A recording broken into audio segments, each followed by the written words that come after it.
No ar, a partir de agora, saúde e bem-estar. Entrevistas e assuntos relacionados à sua saúde, com dicas e informações especiais para que você tenha melhor qualidade de vida. Saúde e bem-estar.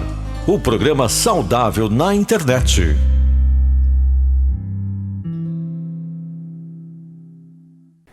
Muito boa noite, estamos de volta aqui nas nossas plataformas digitais com o nosso Saúde e Bem-Estar desta sexta-feira. Este encontro marcado que a gente tem toda sexta-feira com este programa que traz os principais assuntos relacionados à saúde e o bem-estar e, claro, com certeza, reapresentando nesse momento de pandemia, programas que foram importantes ao longo desta nossa caminhada aqui de saúde e bem-estar, mas que assuntos que são relevantes, importantes e atuais para que a gente possa rever e novamente conferir as informações importantes que aqui foram trazidas. Claro, aproveito para pedir a você que nos acompanha pelo nosso canal no Facebook para curtir, compartilhar com seus amigos, ajudar a divulgar o nosso programa. Para você que nos acompanha através do nosso canal no YouTube, deixe o seu like, ative o sininho de notificações, curta aí os nossos programas e, claro, principalmente se inscreva no nosso canal para que você possa rever os nossos programas quantas vezes quiser e compartilhar, claro, também com os seus amigos. No nosso programa de hoje, nós vamos abordar e trazer aqui uma representação do programa que falou sobre nutrição oncológica. Aliás, um assunto muito interessante que nós tivemos a oportunidade de compartilhar aqui, momentos agradáveis e também de conhecimentos com as doutoras Gabriela Matos Pedreira e também com a doutora Camila Armstrong. São nutricionistas, né, que nos ajudaram a entender um pouquinho mais a respeito deste assunto. Se você não teve a oportunidade de acompanhar o programa quando ele foi ao ar, você terá novamente a oportunidade de acompanhar conosco aqui nessa sexta-feira, dia 4 de setembro. Então vamos reapresentar aqui esse programa importante do nosso Saúde e Bem-Estar. O nosso Saúde e Bem-Estar, como eu sempre digo, né, sempre recebe convidados especiais e hoje nós vamos falar sobre nutrição de uma forma geral e vamos falar também nutrição oncológica, para que a gente possa conhecer um pouquinho mais a respeito desta área que sem dúvida nenhuma pode atingir todas as pessoas da nossa comunidade. E você de repente que está acompanhando o nosso programa tem alguma dúvida que possa estar associado aos assuntos que vamos abordar aqui, de repente você pode ter o seu esclarecimento. E claro, para falar sobre isso, sempre recebendo especialistas nestas áreas, hoje nós vamos conversar com a doutora Gabriela Matos Pedreira. Ela é nutricionista formada pela Unidep em 2010, com residência clínica médica no HU da Universidade Federal de Mato Grosso do Sul, com título de especialista em nutrologia pela Abram. Doutora Gabriela, obrigado pela participação, por aceitar o convite, Paulo, por estar aqui conosco. Obrigada, eu que agradeço. Tá certo, seja bem-vinda ao nosso programa. Obrigada. Quem também vai conversar com a gente é a Camila Armstrong Saldanha. Ela é nutricionista clínica, especialista em oncologia pelo Hospital Albert Einstein, atualmente atendendo na Oncoclínica aqui na cidade de Dourados. Então, sobre esses assuntos, nós vamos conversar com essas duas especialistas. E ao meu lado, claro, na nossa bancada, como sempre, toda sexta-feira, Daniel Santos, que vai nos ajudar aqui a conhecer um pouquinho mais a respeito desta área da saúde e do bem-estar. Daniel, boa noite. Boa noite, Paulo. Boa noite às nossas convidadas, né? Esperamos mais uma vez que esse programa, que tem o objetivo de levar informação aos nossos telespectadores, possa novamente, com a participação de ambas, ser realmente bastante proveitoso. Muito bem. Para a gente começar aqui esse nosso bate-papo e também conhecer um pouco mais sobre a área de atuação das nossas convidadas, eu quero começar com a doutora Gabriela. Nós vamos daqui a pouco entrar um pouquinho mais profundamente dentro do assunto da nutrição. Mas primeiramente, para quem nos assiste nesse momento, eu gostaria que você falasse um pouquinho de uma forma geral sobre a nutrição, da importância da boa alimentação, de uma boa dieta para nós como cidadão comum. Bem, a gente é o que come, né? O que digere e o que absorve. Então, a nossa saúde está extremamente vinculada ao do que a gente se alimenta, porque são dos alimentos que nós ingerimos que o nosso corpo absorve os nutrientes, as vitaminas e os macronutrientes que o corpo precisa para se regenerar, para ter uma boa imunidade, para fazer todas as suas funções. Então, a nossa alimentação é o nosso combustível. No seu carro, você não quer pôr um combustível de má qualidade. Então, o nosso corpo, a gente também quer pôr uma alimentação de boa qualidade. Antes do Daniel prosseguir, até gostaria que a gente já falasse um pouquinho em relação... hoje em dia se preocupa muito com essa questão de alimentação. Quando a gente começa a conversar com especialistas como vocês, a impressão que a gente tem é que a gente está regredindo nesse sentido, porque antigamente a gente tinha uma alimentação que às vezes ela não era tão controlada como está, mas ela era mais saudável. Na sua opinião, por que isso aconteceu ao longo do tempo? São os produtos industrializados que acabaram chegando com mais força no mercado, que transformaram a nossa alimentação numa alimentação tão preocupante hoje em dia? Provavelmente sim, esse é um dos motivos. Hoje a gente tem acesso a uma quantidade de alimentos que passam por um processo de industrialização muito grande, que não são alimentos que naturalmente o nosso corpo está habituado a receber, né? Fora isso, hoje a gente tem um acesso muito mais fácil ao alimento que antigamente tinha uma restrição nessa quantidade. Então, mesmo, igual você falou, há alguns anos a gente tendo acesso apenas a uma alimentação mais restrita, não tão variada, mas a gente também não excedia na quantidade. Hoje a gente vê que, apesar de termos alimentos de melhor qualidade do acesso, a gente tem uma quantidade, a gente acaba consumindo uma quantidade exagerada de alimentação, o que extrapola a quantidade de caloria diária necessária, e isso traz muitos malefícios para a saúde. Doutora Gabriela, quando se fala em nutrição, alimentação balanceada, a primeira coisa que vem na nossa cabeça é que é feito para o emagrecimento. Verdadeiramente, para a gente emagrecer, na verdade, você tem que comer várias vezes durante o dia, pequenas porções, ou isso independe de pessoas?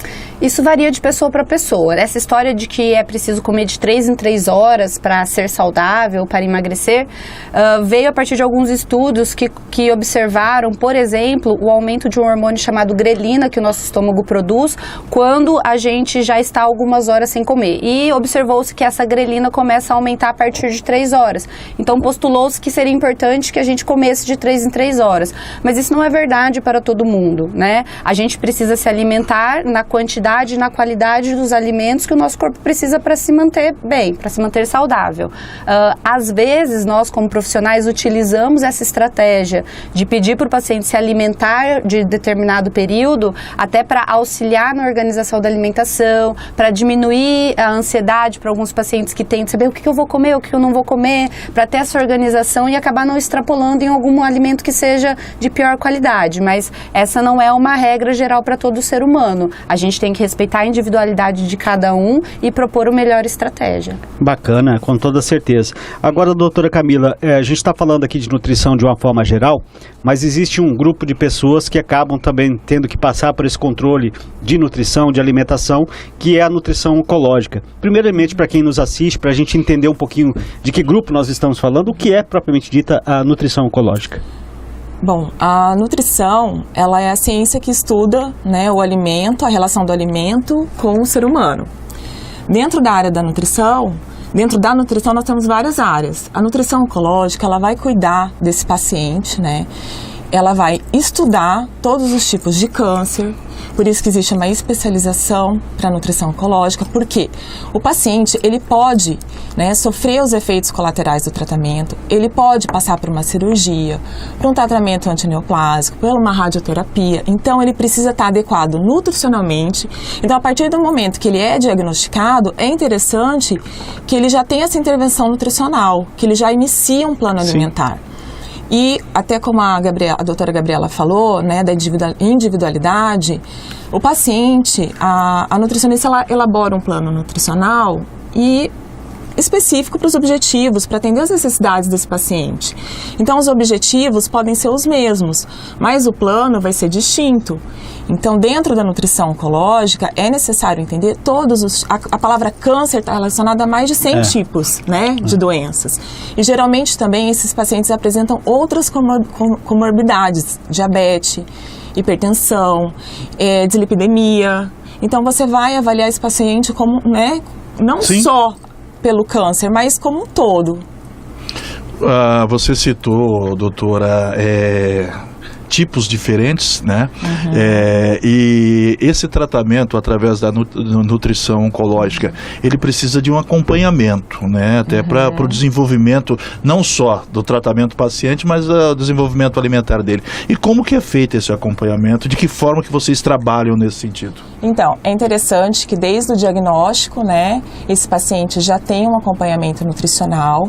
A gente vai avaliar o perfil dele. Eu falo que o paciente oncológico, a oncologia, é um desafio diário, né? Você não só avalia o paciente, como você tem que ver o histórico dele, os hábitos alimentares, a realidade social desse paciente, o que ele vai conseguir fazer durante o tratamento, né? Qual é o tipo do tumor que ele apresenta e qual efeito colateral que ele vai ter. dependendo do tipo do tumor que ele apresentar, vai ser um tratamento, vai ser um efeito colateral diferente.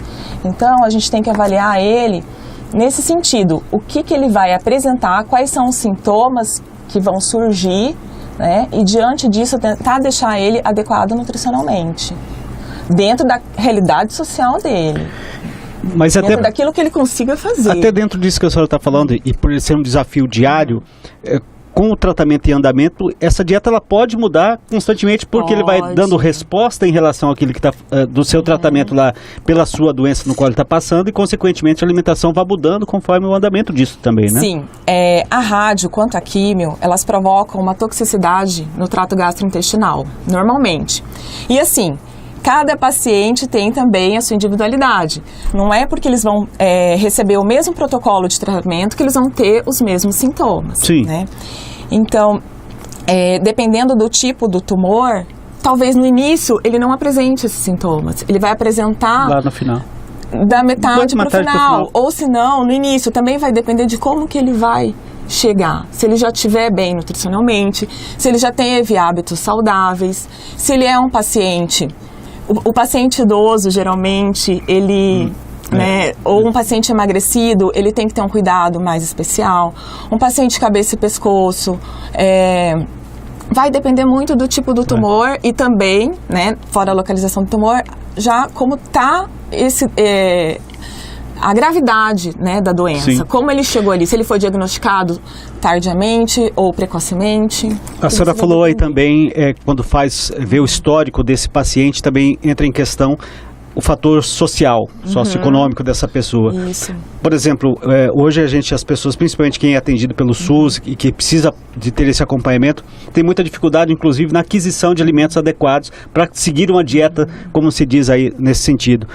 Esse é um dos grandes problemas de atender pacientes dessa faixa etária, dessa faixa social da nossa cidade, do município, porque a pessoa não tem condições de fazer a alimentação adequadamente. Ou é possível, dentro do trabalho de vocês, dentro da realidade da pessoa, traçar uma dieta para ela?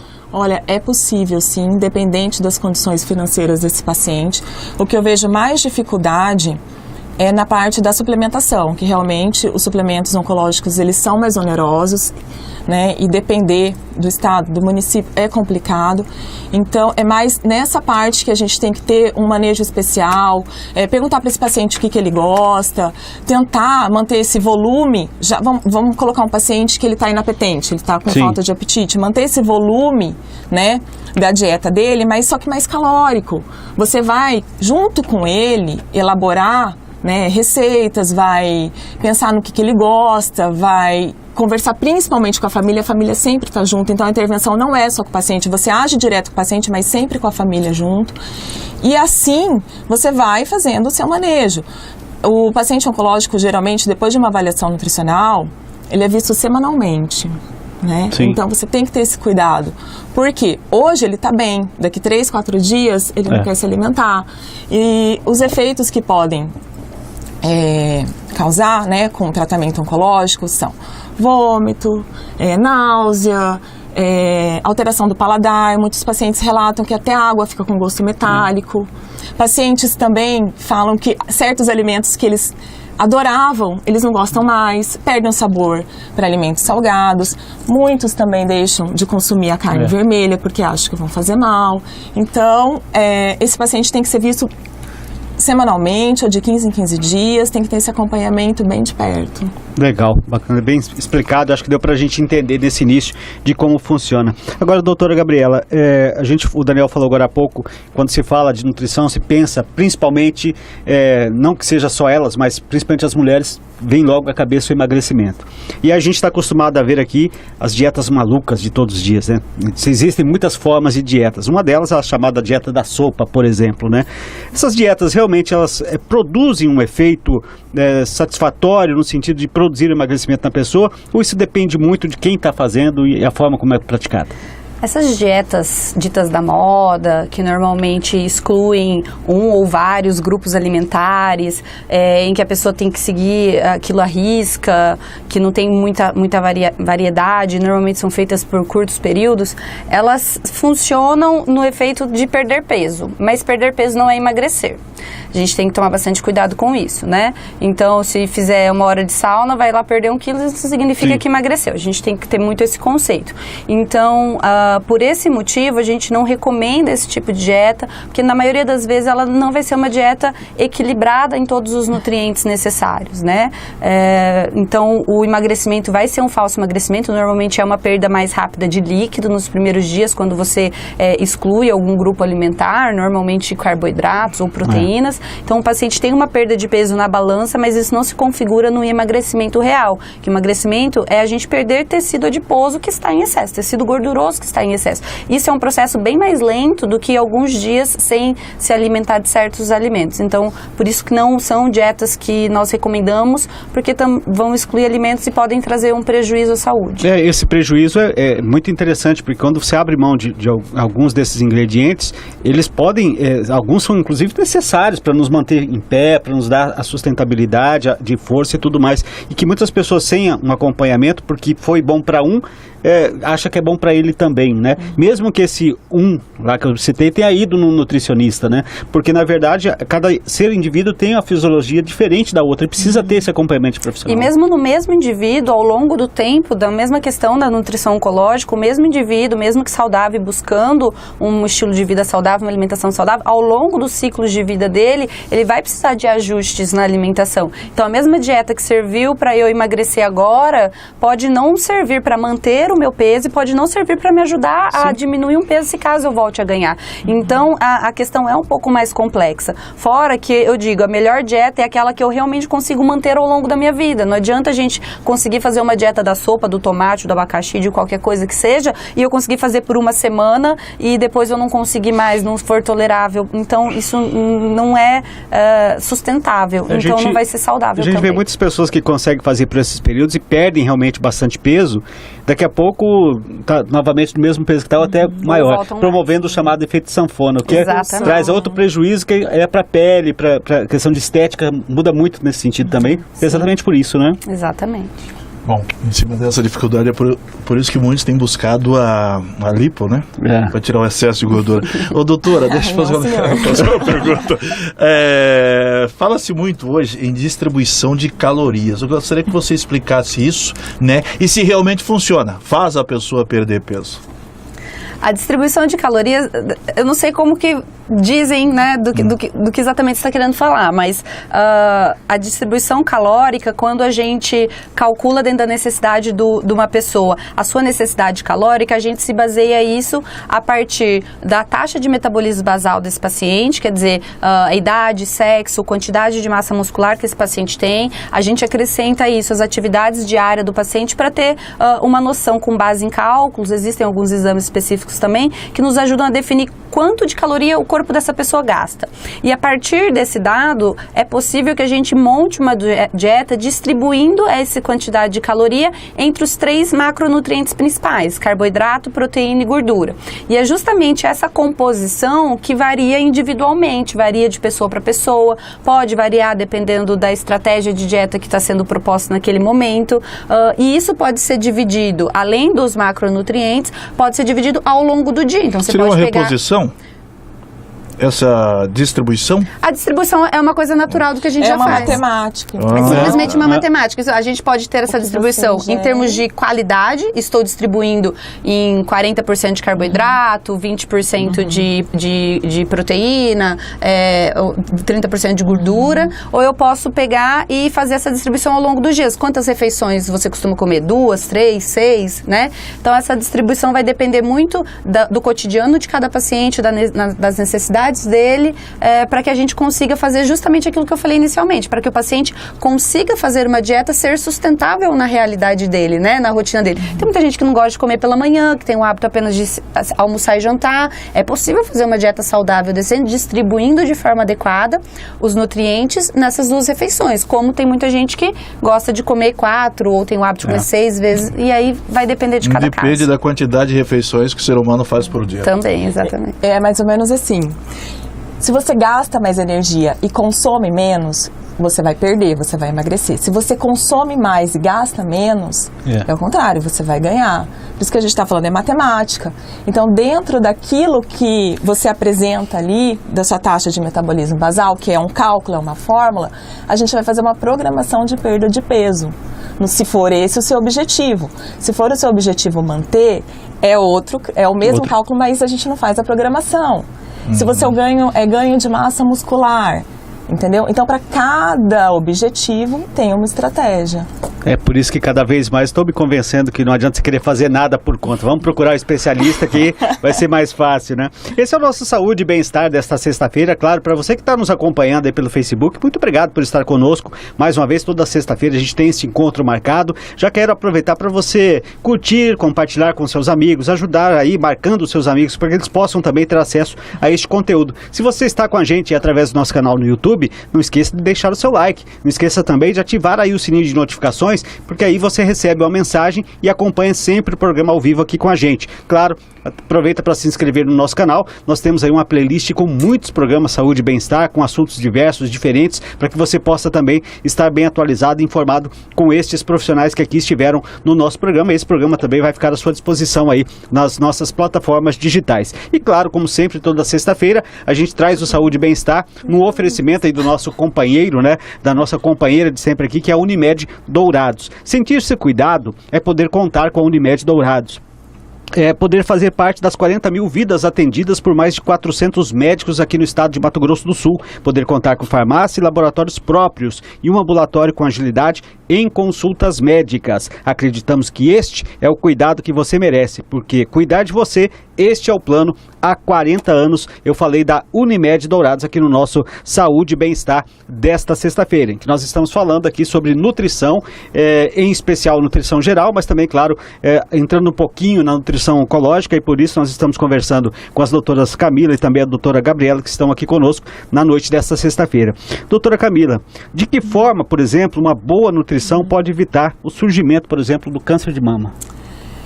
Bom, como a própria médica com a qual eu trabalho, ela fala, basta-se mulher para você ter risco de câncer de mama. Mas a alimentação, ela contribui 30%, tá? Como fator de risco. Você tendo uma boa alimentação, cuidando, né, tendo um controle de peso, tendo um peso adequado, uma composição corporal adequada, você consegue sim prevenir.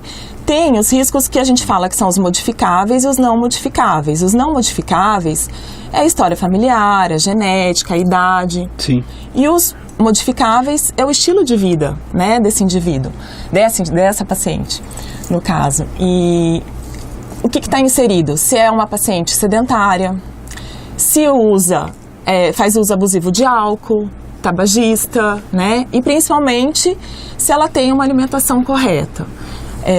Fazendo uso de alimentos, né, ricos em fitoquímicos, antioxidantes, alimentos naturais. Existem também alimentos que você pode excluir que têm agentes cancerígenos. São os embutidos, alimentos industrializados, os refrigerantes, alimentos com corantes. Tendo uma alimentação saudável, você já diminui o risco, sim, de câncer de mama. Contribui, com toda certeza. A senhora falando, e eu estou aqui pensando, recentemente a gente conversou aqui no nosso programa com um pneumologista, e a gente falava dos riscos do tabaco na saúde das pessoas. E a gente abordou naquela oportunidade com relação a algo que está muito na moda hoje em dia, que é os chamados narguilé ou narguilé, como a gente vê por aí.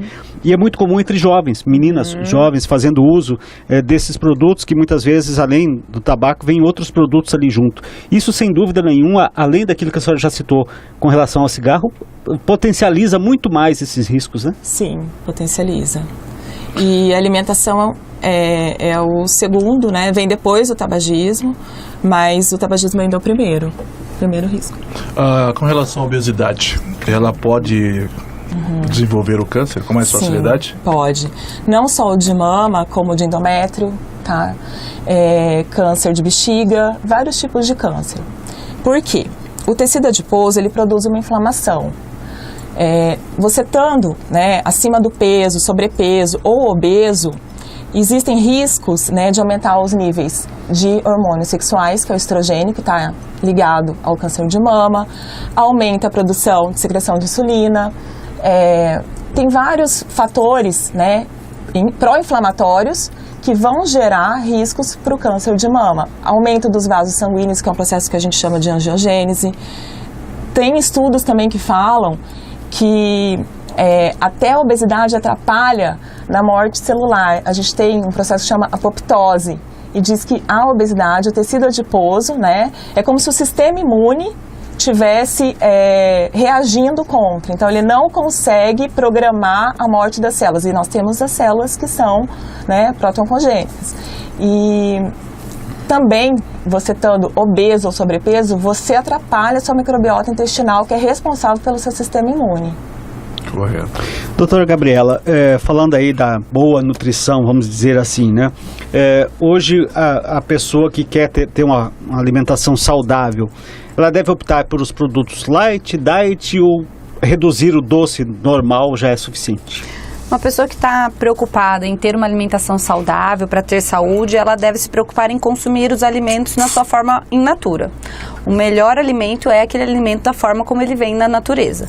Qualquer alimento que passe por um processo de industrialização, de processamento, ele já não vai ser o de maior benefício. É claro que produtos diet, light podem estar incluídos dentro de uma alimentação, mas não devem ser a regra. Você falou aquela hora que a doutora Camila falou da questão socioeconômica, né?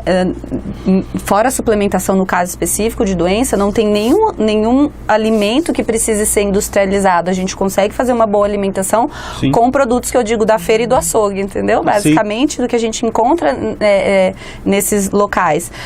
A gente só tem que reconhecer o que são aqueles produtos industrializados. Então, o produto diet, ele é classificado como diet quando normalmente é retirado alguma substância, normalmente o açúcar, e é acrescido um adoçante, né? Então aí ele é classificado como diet quando se retira alguma das substâncias. E o light, quando ele tem pelo menos 25% de redução nas calorias em comparação com um produto normal. Então, uma margarina normal, uma margarina light, ela vai ter 25% no mínimo a menos de caloria.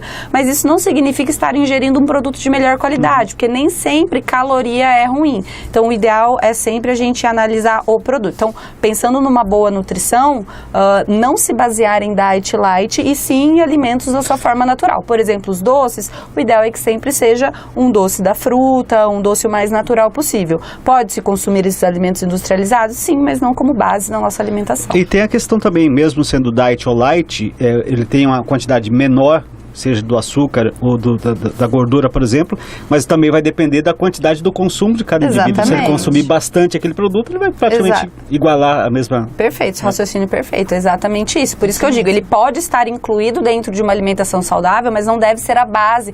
Eu não vou comer isso porque não é diet. Não, mas se comer um pouco, talvez não faça tanta diferença, se não for uma rotina, um hábito diário, né? Tá vendo, Daniel? Você não precisa tomar 2 litros de coca diet que não vai resolver nada. Não vai resolver, não. No meu cardápio não entra refrigerante. Né? Doutora Gabriela, me diz uma coisa. A questão do colesterol alto, ele está diretamente ligado a uma alimentação ruim ou não? Porque tem muita gente que tem um colesterol alto e que se alimenta da forma correta. Né? E quando vai fazer os exames, o check-up apresenta o colesterol alto. Mas, né, como na nossa condição aqui de entrevistadores leigos, né, o colesterol alto é resultado de uma alimentação ruim? Vamos lá, colesterol é um assunto maravilhoso, é muito importante. É muito importante, realmente, mas é um assunto muito importante realmente de esclarecer a população, né? Então, quando a gente vai no médico, pede o exame de rotina, ou um paciente que já passou dos 40 anos, ou tem um risco cardíaco, o médico pede o colesterol, ele pede o colesterol total, as suas frações, e pede também o triglicerídeos, né? Ou triglicéridos, é a mesma coisa. É importante que são 2 tipos de gordura que a gente tem no nosso sangue, mas são de fontes diferentes. O colesterol, colesterol, ele tem a sua produção principalmente endógena. O nosso corpo produz colesterol, porque é uma molécula extremamente importante para a produção de diversos hormônios no nosso corpo. Então, nossas células têm a capacidade de produzir. A nossa alimentação ela é responsável por apenas 8 a 10% do valor daquele colesterol que a gente está dosando. A nossa alimentação ela vai influenciar muito mais o valor do triglicérides. Esse está totalmente relacionado com a qualidade da alimentação. Porém, não é pela alimentação influenciar pouco no colesterol que a gente deve subestimá-la, porque na verdade a nossa alimentação ela vai influenciar principalmente na qualidade desse colesterol. Então o colesterol é um nome geral, mas existem qualidades diferentes de que gordura compõe esse colesterol, e essa gordura que compõe o colesterol vai depender de que tipo de gordura eu me alimento. Então ele pode não variar muito na quantidade que se dosa, mas vai influenciar muito na qualidade. Por isso, por exemplo, quando a gente pensa em colesterol alto, a gente fica com medo de quê? Infartar, né? Infarto cardíaco. E a gente às vezes vê pacientes com colesterol normal infartando. Mas por quê, né, que isso acontece? Primeiro porque o infarto acontece por uma série de condições. Mas com relação ao colesterol, porque está mais atrelada a qualidade desse colesterol, a que tipo de gordura ele tem ali dentro, do que realmente a quantidade em si. Então a alimentação influencia pouco na quantidade, no que se dosa, mas influencia muito na qualidade do colesterol. Uma questão, por exemplo, o colesterol alto, a tendência é ele empurrar o triglicerídeos lá para cima ou não? E qual é o limite? Você falar, se o colesterol está bom. Tem um número exato. Tem uma referência que está no exame, né, do laboratório que ele te passa, mas nós analisamos a depender de cada paciente. Então, por exemplo, um paciente jovem, atleta, ou que produz, né, faz atividade física, não fuma, peso adequado, ele vai poder ter um colesterol diferente de um senhor, por exemplo, de 60 anos que fuma, é diabético e já infartou. Então, esse paciente mais velho, que tem um risco maior, ele vai ter uma necessidade de um colesterol um pouco menor para tentar reduzir a chance, por exemplo, de um novo evento cardíaco, tá? Um paciente jovem, ele tem uma necessidade diferente. Então, apesar do exame vir lá uma referência igual para todo mundo, por isso que é importante levar o exame para o médico, né? O profissional, ele precisa analisar realmente o que aquele exame está dizendo perante aquele paciente que está ali, né? Com relação ao triglicérides e o colesterol, sim, um excesso de triglicérides que está completamente atrelado à nossa alimentação, um triglicérides elevado, ele vai elevar um pouco, sim, o valor do colesterol total, porque existe uma fração de colesterol, que é o VLDL, que está bem intimamente relacionado ao triglicerídeo. Mas aquilo que eu falei, a qualidade é o que atrapalha mais numa alimentação ruim, um colesterol ruim. Doutora Camila, a senhora falou agora há pouco entre as inúmeras situações que um paciente oncológico passa, que é exatamente a perda do apetite, né? E o que é possível fazer nesses casos, exatamente para a pessoa não perder essa qualidade na alimentação quando ela não sente mais o paladar? Ou o apetite, não tem mais o apetite, não tem mais a vontade de se alimentar? Eu vou falar assim de uma maneira da vivência, tá? Que eu vivo. Ontem, por exemplo, eu atendi um senhor e a família me relatou, a filha, que ele não estava conseguindo de forma nenhuma se alimentar. Realmente, ele estava inapetente e ele não tinha nem iniciado ainda, ele já estava com o tumor, porque o paciente que está com tumor, ele é hipermetabólico, ele gasta mais energia, né? Ele está com uma doença, ele está hipermetabólico, porém, ele também pode ter essa perda de apetite. Então, você conversa com o paciente, pergunta para ele o que ele gosta, você mostra para a família a forma de apresentar esse alimento. O senhor gosta de uma fruta? Que fruta que o senhor gosta? Então, o senhor gosta dela gelada, em temperatura ambiente? E aí você vai conversando com o paciente e vai combinando com ele. Olha, semana que vem eu quero te pesar de novo, eu quero te avaliar da sua composição corporal. Faz esse compromisso comigo, né? Tenta comer aquilo que a gente está combinando hoje. Eu acho que essa é a melhor forma Dá de pra você... ele uma razão para isso, né? Eu não posso pensar no paciente em valor nutricional. Eu não posso... É injusto chegar com um plano alimentar e uma dieta e entregar para ele. Eu tenho que conversar com ele, montar junto com ele um plano alimentar. Se possível, se não for um paciente... se for um paciente que tenha condições financeiras, propor para ele um suplemento proteico, um suplemento que tem micronutrientes, um suplemento que possa substituir até mesmo uma refeição, porque ele não consegue comer aquela refeição. Então, eu não posso deixar vazio aquele espaço ou do jantar ou do almoço. Então, o senhor consegue tomar um suplemento?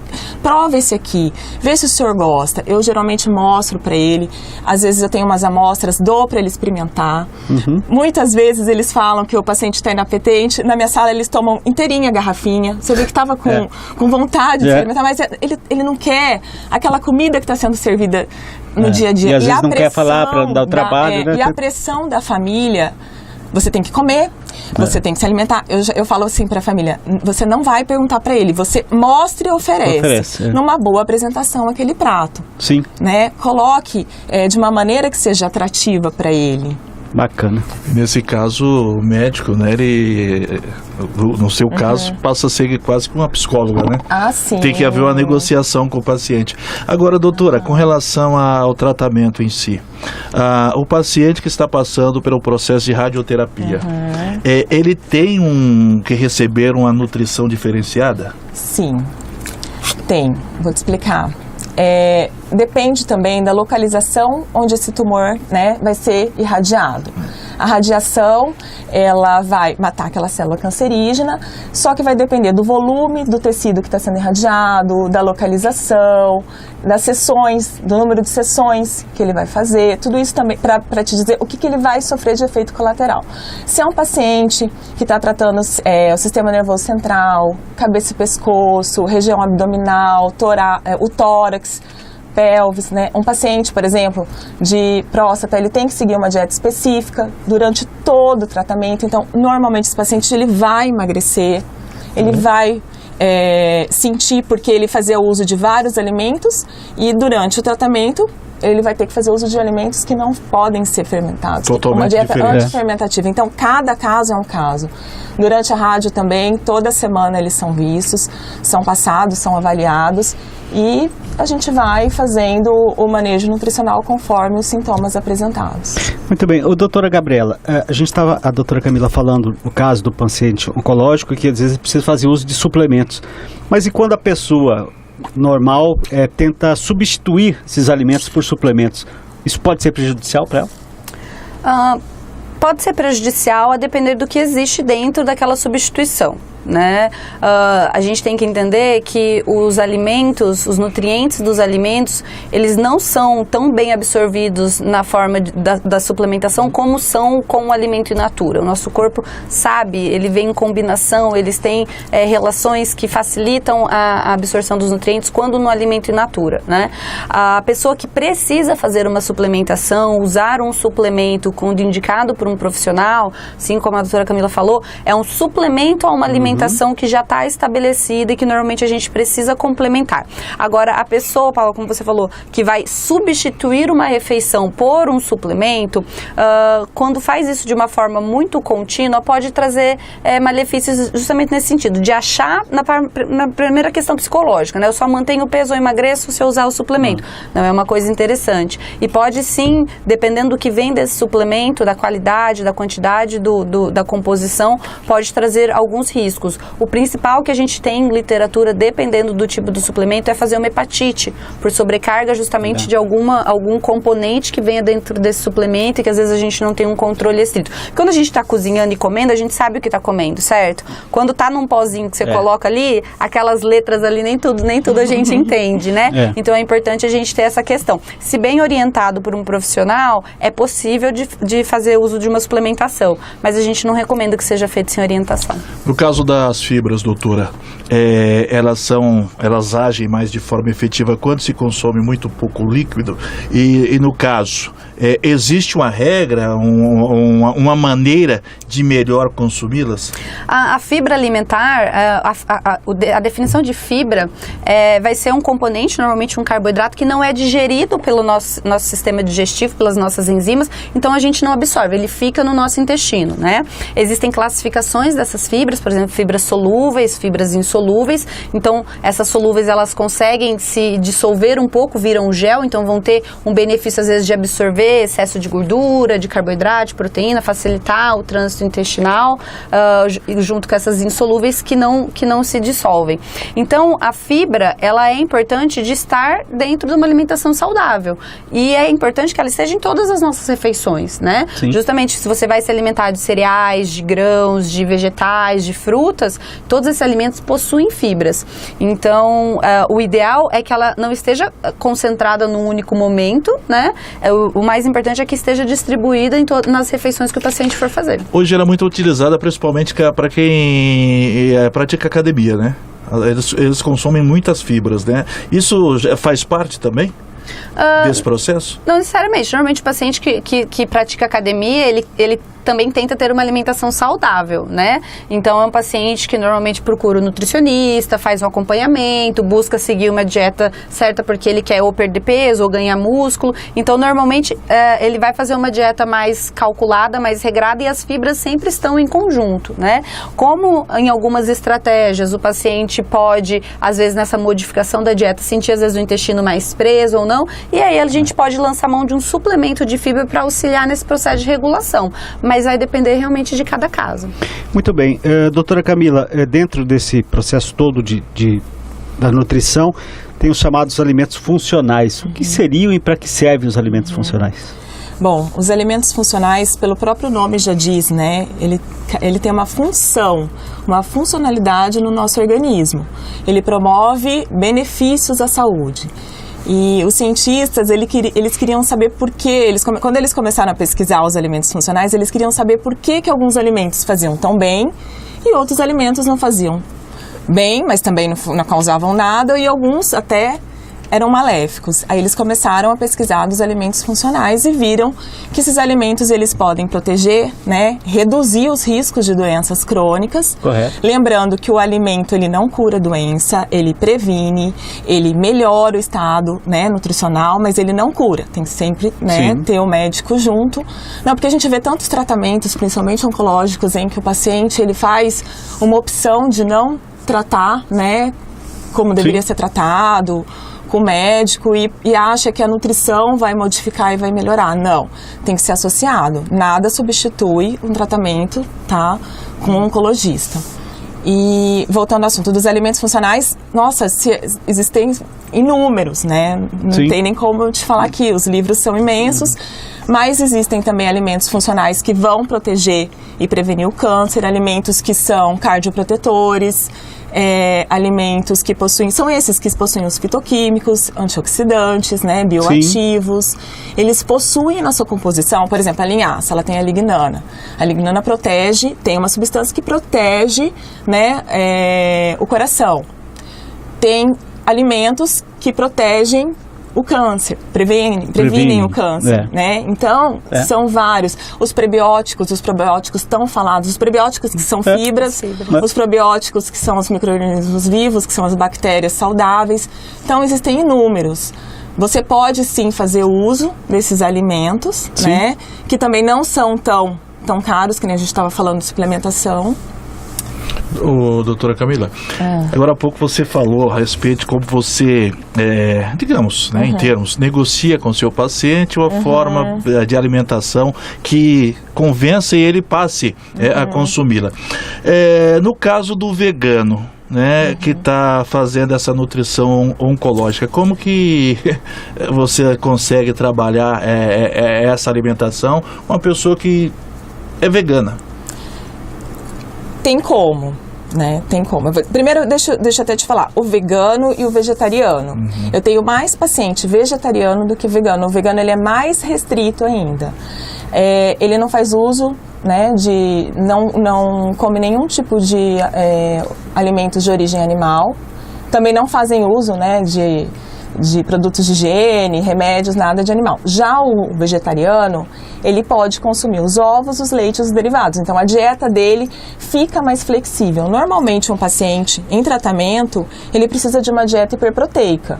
Eu consigo elaborar um plano alimentar hiperproteico para esse paciente vegano através, né, de proteínas de origem vegetal, das leguminosas. Eu posso passar para ele também o suplemento vegano. Caso eu não consiga atingir aquele valor dos alimentos, eu proponho para ele um suplemento vegano em pó, que é um suplemento de proteína. Tem como, sim, ele passar pelo tratamento com uma dieta hiperproteica sendo vegano. Dentro daquilo que ele está acostumado Dentro daquilo a que ele usar. está acostumado. Só que, assim, a maioria dos meus pacientes, eles não são veganos nem vegetarianos, mas eles querem deixar de comer a carne. Primeiro, pela palatabilidade. Falei errado. Palatabilidade, é isso aí. É difícil. Nem vou me atrever a tentar falar Não, também. na verdade, a gente Como que é o fica... nome? A gente fica Repete aí. Então, o paladar dele fica alterado para carne vermelha. E ele quer deixar de consumir também, porque são tantos mitos dentro da Sim. nutrição oncológica. Falam que a carne faz mal, falam que o açúcar ele não pode de jeito nenhum, que também não deixa de ser um outro assunto. Quantos Dá pra gente gramas de falar. carne a gente pode comer durante a semana? 500 gramas Por de semana? carne vermelha por semana, segundo a Organização Mundial da Saúde, como prevenção de riscos de câncer. Como prevenção. O ideal seria isso. O E máximo complementar 500 com gramas. outros tipos. O ideal é que se faça uso do peixe, que já é rico em ômega 3, que também é um anti-inflamatório natural que vai proteger também esse paciente de risco de câncer. Bacana. Dá pra comer só. Só que eu Meio peço quilo pra por semana? ele não parar com a carne vermelha. Eu falo, vamos tentar carne moída, vamos tentar carne picadinha, porque ele precisa de proteína. Sim, a proteína né? é importante também, faz parte desse processo alimentar, né?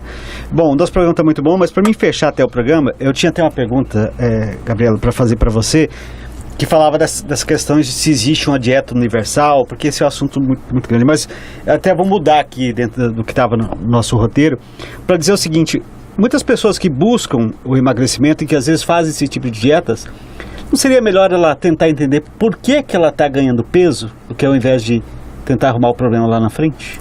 Sim, isso é o que normalmente o profissional de saúde ajuda, né? Porque se esse conhecimento fosse fácil para todo mundo, ninguém gostaria, eu acho, de estar acima do peso, né? E existe hoje, às vezes, uma culpabilidade. Uma culpabilidade, exatamente, né? De pôr a culpa, às vezes, na própria pessoa, de que ela é preguiçosa, ou de que ela come demais. E, na verdade, o que a gente busca é entender hoje quais são os mecanismos desse ganho de peso. A gente sabe que a inatividade é um fator, por isso a gente bate tanto na questão da atividade física, da importância, a qualidade do alimento, então não só a quantidade, mas melhorar a qualidade da alimentação é importante. Hoje existem fatores externos, então o próprio sentimento, né, a forma como que a pessoa se relaciona, a ansiedade, a depressão, o estresse, sendo doença psiquiátrica ou mesmo a variação de humor que a gente tem mesmo ao longo do nosso dia a dia, são coisas que vão influenciar,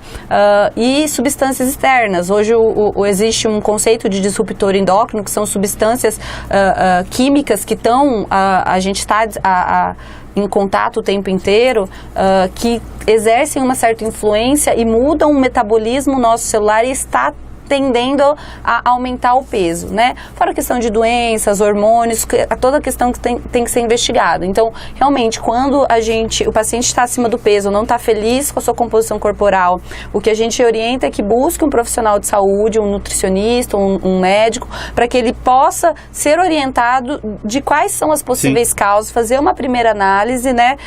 Ter auxílio na melhora do seu estilo de vida, na atividade física e na alimentação, e buscar outras causas que precisem ser modificadas. Que bacana. E dessa forma nós vamos fechando o nosso programa Saúde e Bem-Estar de hoje. Tenho certeza que contribuiu muito para você que está nos acompanhando pelos nossos canais no YouTube e no Facebook. E eu quero já aproveitar e pedir para que você possa também levar esse programa a outras pessoas que de repente não tiveram a oportunidade de acompanhar aqui ao vivo com a gente. Quero agradecer a você que esteve conosco no Facebook e aí no YouTube também. Mas claro, primeiramente, quero agradecer aqui as nossas convidadas que gentilmente aceitaram estar aqui conosco nessa noite de sexta-feira. Doutora Gabriela, obrigado por estar aqui. Obrigada. Seja sempre bem-vindo ao nosso programa. Obrigada, a gente está à disposição sempre que vocês precisarem. Doutora Camila também. Tudo tranquilo, acho que foi esclarecido, acho que um ponto importante de uma área da nutrição, que acho que sem dúvida nenhuma, muitas pessoas têm muitas dúvidas e tenho certeza que contribuiu muito. Seja sempre bem-vinda. Obrigada, também estou à disposição, só chamar. Daniel Santos, mais uma vez, aprendemos mais um pouquinho, né, Daniel? Obrigado pela participação também. Sem dúvida, eu que agradeço, né? A gente tem tido uma sequência de programas falando sobre esses assuntos, né? E hoje duas profissionais aqui da área falando sobre a nutrição oncológica, e nós estamos no Outubro Rosa, né? Então tenho certeza que as mulheres do Mato Grosso do Sul e do Brasil que nos acompanham aprenderam um pouco mais, lembrando que no mês seguinte, o Novembro Azul, aí será a vez dos homens também prestarem mais atenção e procurarem, né, conhecimento. Como eu sempre digo aqui, prevenir é sempre o melhor remédio. Então a gente faz nesse sentido de levar o conhecimento a respeito da área da saúde e do bem-estar para que você possa evitar problemas futuros. Então um grande abraço a você que nos acompanhou pelo Facebook, você aí do YouTube, não esqueça de deixar o seu like, ativar o sininho de notificações, se inscrever no nosso canal. Esse programa vai ficar à sua disposição para você rever, compartilhar com seus amigos, enfim, você pode usufruir dos conhecimentos que nós trouxemos aqui no programa de hoje. Então um grande abraço a você, agradecendo ao Éder Joffre nos trabalhos técnicos, a coordenação geral do Mauro Alcântara. Na próxima sexta-feira temos um encontro marcado, 19 horas, aqui nos nossos canais, nas nossas plataformas digitais. Um abraço e até lá.